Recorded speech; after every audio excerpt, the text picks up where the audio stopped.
श्री रामलीला सभा के तत्वावधान में विभीषण शरणागति, अंगद रावण संवाद एवं लक्ष्मण शक्ति की लीला का मंचन दिन में रामलीला मैदान में किया गया। श्री राम अपनी सेना के साथ समुद्र के किनारे डेरा डाल देते हैं। रावण के दूतों ने लंकापति को इसकी सूचना दी। विभीषण रावण की सभा में पहुंचकर भाई रावण को श्री राम से बैर न लेने की सलाह देते हैं तथा राम की प्रशंसा करते हैं। रावण क्रोध में आकर विभीषण को लात मारकर बाहर कर देता है। विभीषण राम की शरण में पहुंचता है। सुग्रीव द्वारा शंका जाहिर करने पर कि कहीं वह भेद लेने तो नहीं आया है, लेकिन राम कहते हैं कि भेद लेने आए हो तो भी हमें कोई हानि नहीं है। विभीषण राम जी के समक्ष शरणागत हो जाते हैं। प्रभु श्री राम उन्हें हृदय से लगाकर पास में बैठाते हैं और समुद्र के जल से विभीषण का राज्याभिषेक करते हैं। समुद्र से मार्ग मांगने के लिए राम विनय पूर्वक समुद्र किनारे बैठ जाते हैं। उधर रावण द्वारा भेजे गए दो गुप्तचर सुक व सारन का भेद खुल जाता है। लक्ष्मण उनको क्षमा करते हैं, रावण के लिए एक पत्रिका देते हैं और कहते हैं कि अगर जानकी जी को नहीं लौटाया तो रावण का काल निकट है।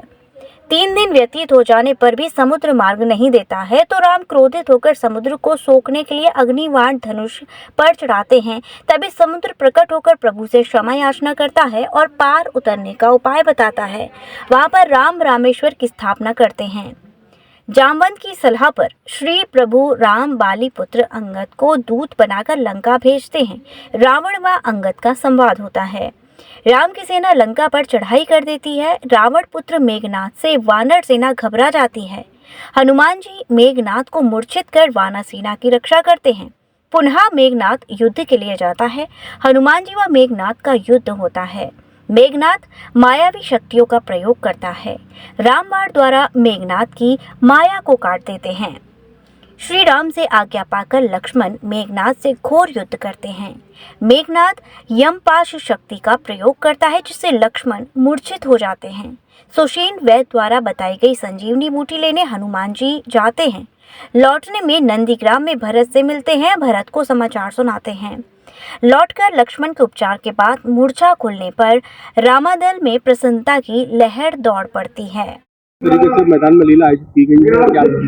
ये 3 दिवसीय लीला मैदान में होती है और 2 दिन की लीला जो है चित्रकूट पर भी होती है। यानी आज की और कल की जो लीला होगी चित्रकूट पर भी होगी और यहाँ भी होगी। इसके अलावा परसों रावण पर होगा तो उसको लीला केवल यहीं पर होती है। आज यहाँ लक्ष्मण शक्ति की लीला का हुआ है और यहाँ ठाकुर जी सवारी यहाँ आई है तो रावण और उसका युद्ध हुआ है।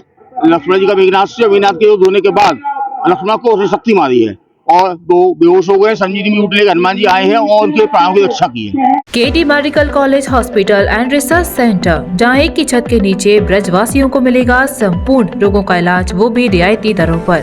अत्याधुनिक सुविधाओं से लैस operation theatre, MRI, CT scan, colour doppler, ultrasound, digital x-ray, echo, सभी प्रकार की खून और पेशाब की जांचें, न्यूरो से संबंधित रीढ़ की हड्डी व दिमाग के ऑपरेशन, ब्लड प्रेशर व पेट से संबंधित सभी रोगों का इलाज, ब्लड बैंक, डायलिसिस व एम्बुलेंस की सुविधाएं, इमरजेंसी सेवाएं 24 घंटे उपलब्ध। OPD सुबह 9 बजे से लेकर 4 बजे तक। KD medical college hospital and research centre.